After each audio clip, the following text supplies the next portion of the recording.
than the other things. Okay. Okay, I'm just telling you about the offset and the origin of the offset. The origin of the offset is just some mismatching, or can be some mismatching between the two branches of the input. Okay, so when either the transistors or the currents are slightly different, for the same voltage here, this slight difference between the two branches will cause a different voltage to appear at the output. Okay, so this difference at the output for the same voltages is causing this offset voltage. Okay, that can be as large as a lot. Okay, and how to measure it? Okay, this is very easy to measure. Okay, let's assume that you are drawing the output in front of the differential voltage. So you set, for instance,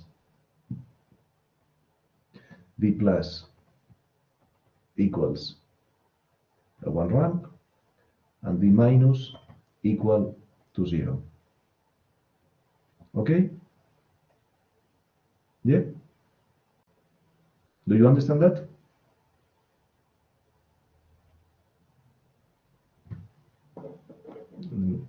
Because I don't see you. Yeah. Okay. So now what you are doing here is the differential voltage. Here it's negative. Okay, so the output is going to be saturated at the negative voltage. Okay? Yeah. And then it changes to positive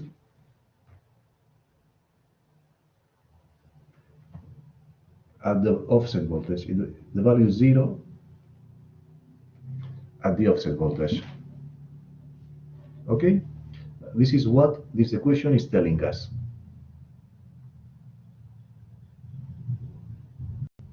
Okay? So we have to make just this ramp and check the offset. Okay? Notice, however, that this offset may be in the order of the microvolts. So this output can be simply from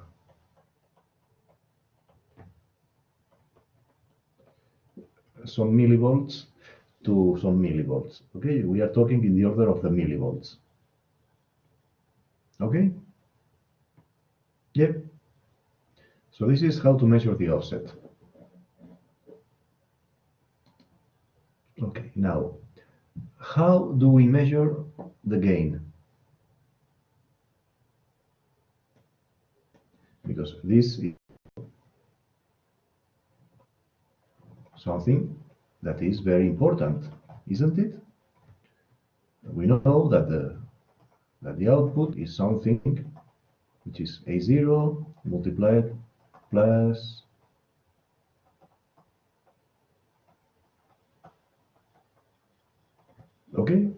plus other things.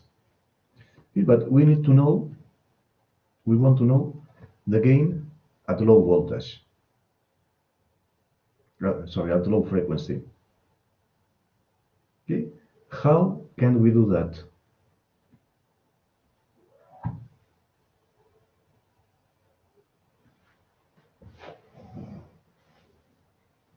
Okay, notice that this is also the gain for the in open loop configuration. Okay? Yeah. So notice that in order to do that, we need to set here a differential voltage, and input here a very small signal, and we get here a very large. Okay? This is more or less true. When we're using a computer, we can do that. But this is not going to be always the best the best option. Because if we are using very small signals, if we wish to see the actual gain, if we are using very small signals here, maybe we need to incorporate here the offset. Otherwise, our gain is not going to be the exact value. Okay. Anyway, for the AC, this is maybe okay, but in general, we need to incorporate this offset voltage, calculate the quiescent point for the rational amplifier to calculate the gain. Okay. Otherwise, the gain is not going to be as high as possible. It's only going to be high, but not the highest possible. Okay. The highest possible is calculated when you take into account the offset. Okay. So in order to calculate that, you just use your offset to set the quiescent point, and then you put a very small signal here and look at the output. And then you draw the body diagram, which is telling you that your gain is something like that. And you look here at the gain and say, okay, my gain is 115 dBs. So it's perfect. And my phase margin is, okay, here this is gonna be 65 degrees. And this is okay, wonderful. My operational amplifier is working. Okay. Yeah. What else can we measure? What other things do you remember that we can measure? Do you remember other things important for operational amplifier?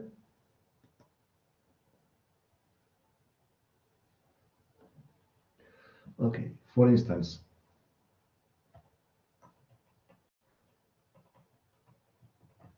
the power supply rejection ratio. Okay, do you remember that? Okay, this is just sorry. We have here our VCC plus some noise,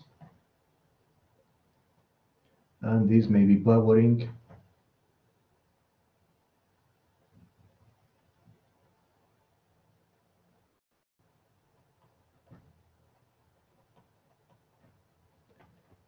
our operational amplifier.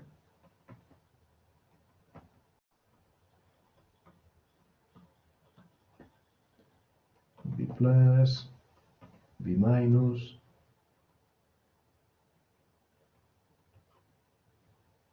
BO minus, and plus. Okay, so if we are having here some noise, this PSRR, the power supply rejection ratio, this noise here is going to change the way how much current is flowing through these transistors. Yeah, by changing this current here, it's going to change the actual signal that they are seeing. It's flowing, it's getting into another. It's basically changing the gain we are having, or the signal we are having. It's behaving like a noise at the input. Yeah, and the PSRR is just the relation between the noise and the noise and the noise at the output. Okay? And in order to measure that, we just do like that, which is just adding some noise here,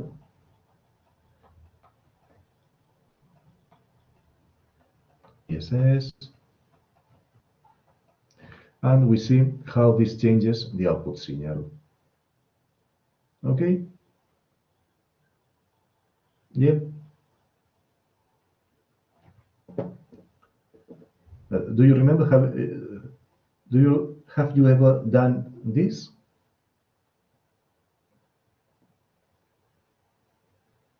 Just to know, because this is something you should be doing when you are talking about operational amplifiers and how to measure, or at least how these effects are actually affecting your parameters, your signal, your systems. No? You think, okay, just, but okay, just just have a look at what the PSRR is. Okay, and then we also have the common mode rejection ratio, which is just the relation between the differential gain and the common mode gain. So for that, what you need to measure is the common mode gain. Okay, and for that, what you do is just measuring for an amplifier. Instead of using different voltages, you just put the same voltage at both inputs, and you look at the output. Okay, so in this case, the common mode gain is just for this configuration. Okay? Yeah. Okay, in fact, this is a 2. There is a 2 here. Okay? Yeah. Now, other things, other more interesting things. For instance, the slew rate.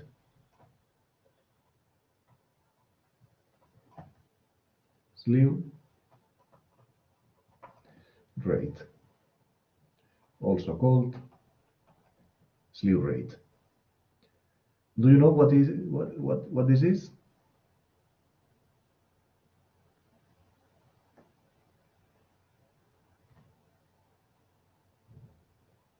Any idea?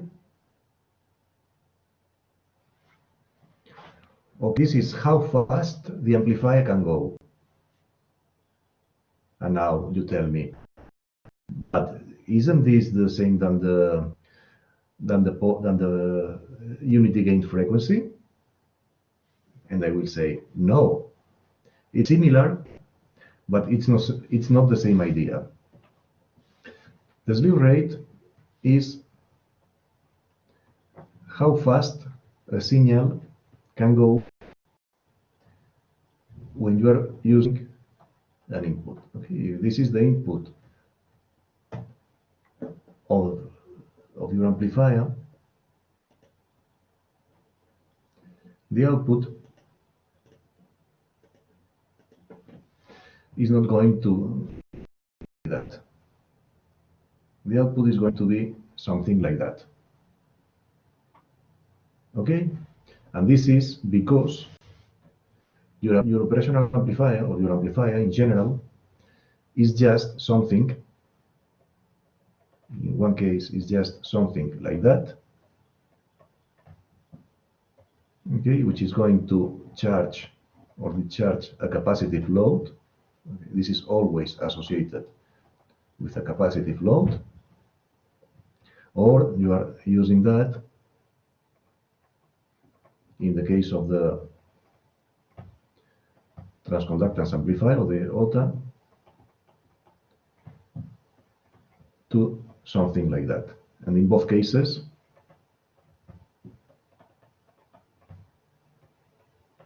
you have something like that. So in both cases, in this case, maybe it's much easier to understand. Okay, but in both cases, it is difficult to understand. It's just how much current your amplifier is able to provide to the load, which is not the same than the speed, or sorry, which is not the same than the pole that the transistor, that the amplifier has. Okay, do you notice the difference? And this is usually measured as volts per second. It's very related, but it's not the same idea. In general, when you want to use digital amplifiers, you wish to go for a very high slew rate. Okay? Have you ever seen this concept, the slew rate? It's just how fast this signal changes. Okay, and this is volts per second. Okay? Yeah? The idea is okay? Please, some feedback?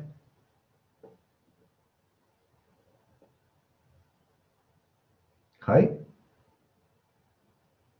Did my signal got lost? Okay, thank you.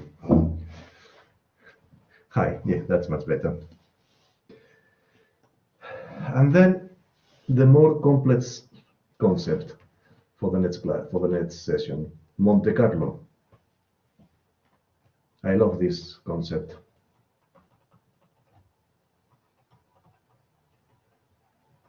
Monte Carlo. Have you ever heard about Monte Carlo?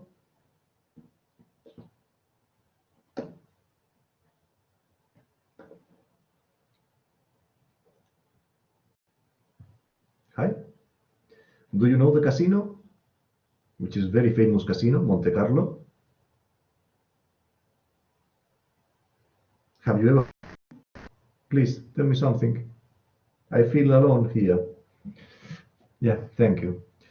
So the idea of the Monte Carlo, which are actually two words, okay, occurred to somebody when they were working in the nuclear bombs in the 40s of the last century.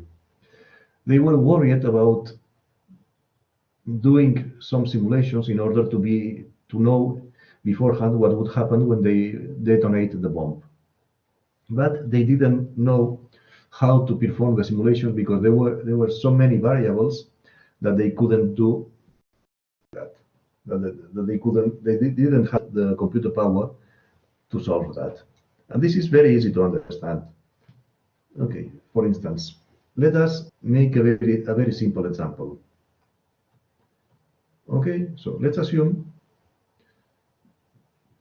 just our simple amplifier. Okay, just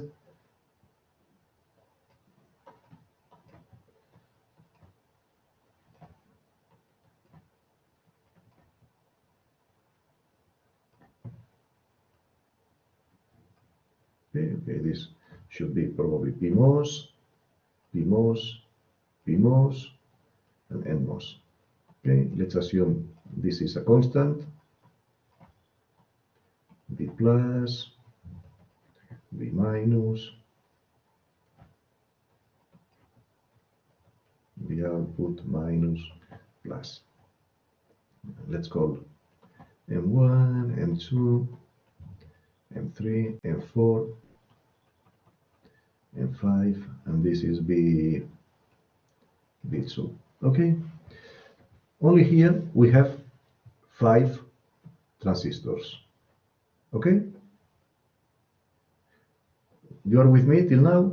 We have 5 transistors. 1, 2, 3, 4, 5.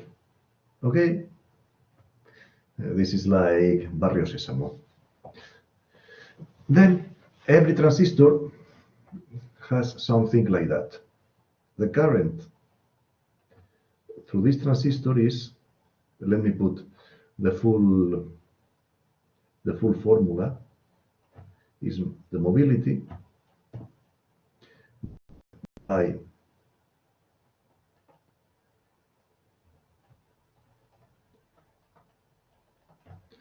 this multiplied by VGS minus V threshold plus lambda VDS. This is for each transistor. And obviously omega L, and there is 1/2. Okay, this is the full transistor. This is just beta halves. Okay? And all these are just physical constants. W over L are just the dimensions of the transistor. Okay? This is the gate, and here this is the width of the polysilicon is the length, and this is the width. Okay? This is the outside capacity area unit, and this is the threshold voltage. And this is the mobility of the carriers inside the semiconductor. Yeah, but here the important thing is that here we have how many parameters? We have W, L, mu 0. Let's be clement. T outside, threshold voltage, and lambda. We have 1, 2, 3, 4, 5, 6 parameters that are caused by the fabrication process. So we don't know the exact value because due to imperfect fabrication process, they may vary a little bit up. Okay? Yes? Do you understand the concept? Yes? Is it okay?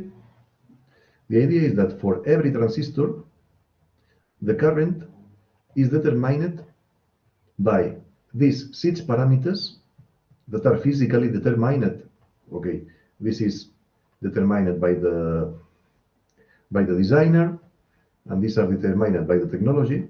But because of the fabrication process, we can have some variations up or down of the exact values. So every parameter here will follow a Gaussian process, a Gaussian deviation with a given value, a given mean, plus some standard deviation. Okay, and then every parameter is behaving like that. Okay? Yes, you get the idea? And then every transistor, all the correlations, all the variations are independent between all the transistors. Okay, so if we have 1, 2, 3, 4, 5, 6, we have 30 parameters that may be varying randomly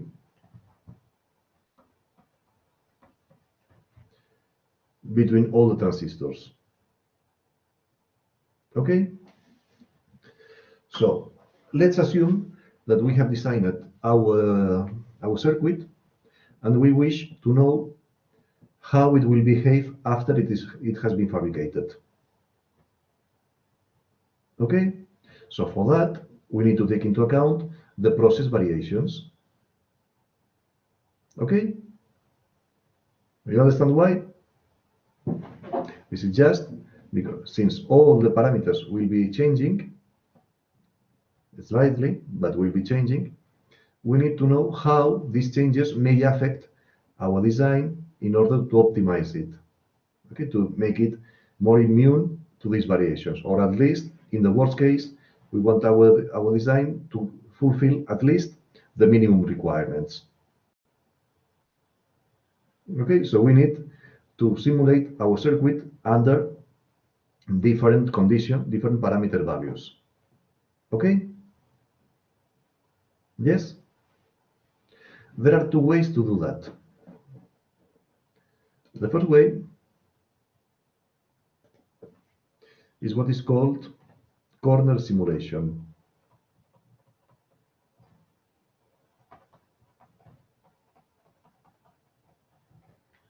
Okay? And the corner simulation usually has different things. We assume worst power and worst speed. And here we get the parameters, the values of the deviations that cause the maximum power dissipation for the devices.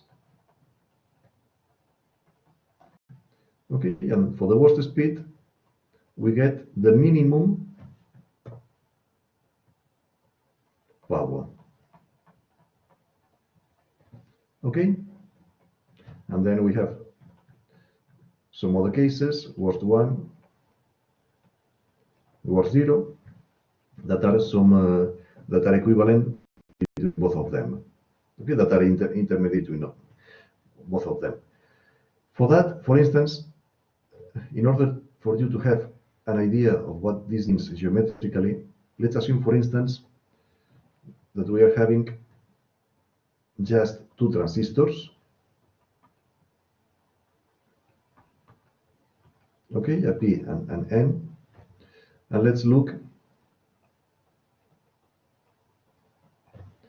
at the different voltages. The threshold of the N and the threshold of the P. Okay? Yeah. The threshold voltage, as I told you, is varying following some kind of Gaussian centered at a given value, which is the nominal value, plus some standard deviations, okay, sigma and sigma. Okay, is it okay till now?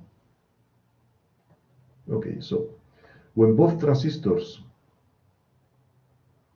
are at the highest threshold voltage, the speed is going to be the lowest possible. Okay, because the signal needs the most time to get to the point where it changes. Okay? On the other hand, at this point is going to be the worst power at the threshold voltage, with the minimum threshold voltage, because signals will change as fast as possible, but leaking a lot of power. Okay? And then there are also other cases, maybe worst 1 and worst 0, that give you at least some of these values. And then you have also the nominal case, which is usually what we use to make the design. And we have to ensure that all the values of our performance inside these points behave as they must. Okay? Yeah? This is one way to do that, using corner simulation. But using corner simulation only gives you a static picture. It provides you with an idea of how much will it vary, but not of the actual fabrication process. In order to do to get the actual fabrication process, you will need to make a fine sampling here to know how the process is affecting you. So you will need to sample all the points here and get, for instance, your gain at each point. Okay? You get the idea? Yeah. However, let's assume that we need to do that. We need to make a sampling of this for 30 parameters.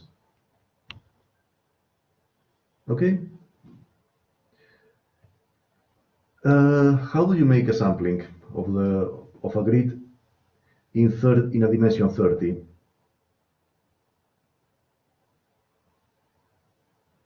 How many points do you want to sweep for every variable? 2, 10, 100?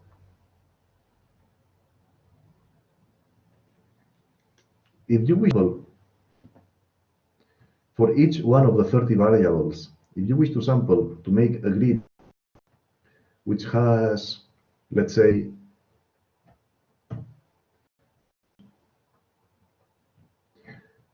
you will need how many simulations? You will need 10 to the 30 simulations in order to make the an actual sweep of all these points. So this is actually infinite time. So it's not possible to make a sampling, to make a discrete sampling of this. So how do we perform this sampling in order to get an idea, a fast idea on how the circuit is performing? Well, the idea, and this is with only 5 transistors. If we go to a circuit which has maybe 100, 200, 300 transistors, the numbers are absolutely crazy. So we need some better ideas to do that. What do we do? In fact, the actual idea comes from physics, as I told you, and says that the best idea to make an integration, which is what we are doing, in very high dimensions, is just by making a random sampling. Okay, so we pick random samples here.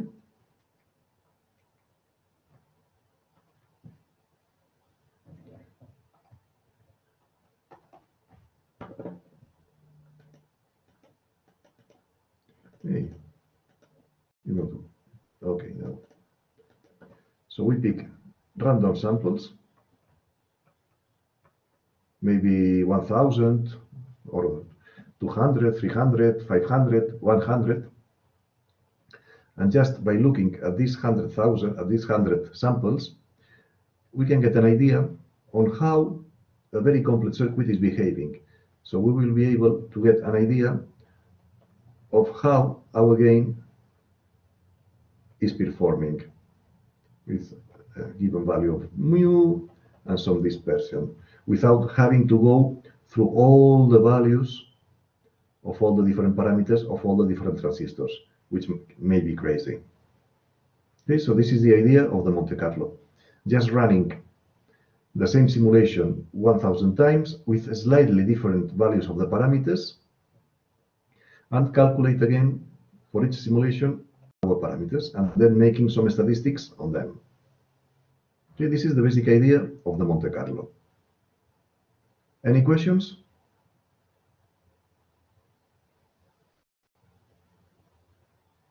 No? Is it clear? Anyway, this is going to be posted at also the channel, so you can have a look at it whenever you wish, or you can just ask me. So these are more or less the main ideas we need to follow the lesson on Friday, which is going to be just simulate some examples that are already in the simulator. Okay, if you installed everything, then we can go and use Glade, and then we can try to use Spice Opus. Okay, just checking some the examples that are already there, and then we will go and we will try to implement our own operational amplifier, our own OTA, if you wish. Okay, but this is going to be on Friday. Okay, so if nobody has any questions, we can stop here today and see you on Friday. And if you have questions, just mail me or just ask me. Okay, you can phone me at my office. If the phone there is working, I will just answer in my mobile phone or just by mail. Okay, questions? No? So let's see you on Friday. That's it. Okay. So see you on Friday at 2:30. Okay, thank you. Me too. Thank you, Agustin. So see you. Bye. Bye. Bye.